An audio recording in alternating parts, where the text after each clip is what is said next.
Dagupan City muling isinailalim po sa state of calamity. Para sa balitang yan, kasama natin Idol Matthew Pacheco. 104.7 IFM. Report!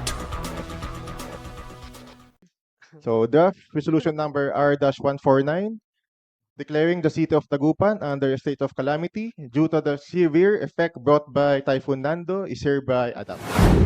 Muling isinailalim sa state of calamity ang lungsod ng Dagupan nitong araw ng Sabado, 27 ng Setyembre dahil sa matinding pinsalang dulot ng magkakasunod na sama ng panahon. Sa bisa ng Resolution 8428-2025, inahayag ng sangguniang panlungsod na nagdulot ang bagyo ng patuloy na malalakas na pag-ulan na naging sanhi ng malawakang pagbaha sa iba't ibang barangay, paglubog ng mga tiraan at pinsala sa infrastruktura at kabuhayan. Ang pagdedeklara ay nagbigay daan sa pamahalang panlungsod na gamitin ng Quick Response Fund at iba pang pondo para sa kalamidad at magpatupad ng agarang hakbang para protekta ng buhay, ari-arian at kalusugan ng mga residente. Kasama rin dito ang pagtugon sa relief, rehabilitation at tulong para sa mga apektadong residente. Ayon sa ulat, higit kalahating porsyento ng populasyon ng lungsod ang apektado, partikular ang mga nakadepende sa pangingisda, agrikultura, vending, transportasyon at iba pang sektor. Matatandaan na nitong 15 ng Setyembre, inawalang bisa ng sanggunian ng NAO ng deklarasyon ng state of calamity buhat ng pinsala noong Hulyo dahil din sa magkakasunod na bagyo. Sa kasalukuyan, patuloy na sinisikap ng mga Dagupenyo na malagpasan ang unos at magpatuloy sa pamumuhay. Kasama mo mula rito sa IFM Dagupan,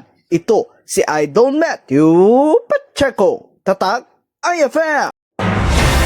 IFM News. IFM News.